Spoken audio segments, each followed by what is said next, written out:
जे तंग हो में सारी जात को दे साफ दसा तेरी जान छुटे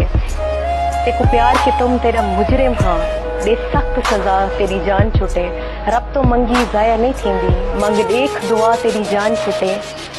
इवें मार न शाकिर किस्तां विच यक मुश्त मुका तेरी जान छुटे।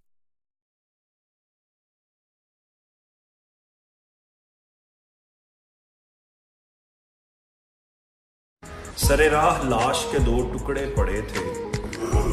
सर इधर पड़ा था धड़ उधर पड़ा था, ताज़ा खून जो उस लाश से बह रहा था, ज़मीं का वो हिस्सा उस खून से तर पड़ा था।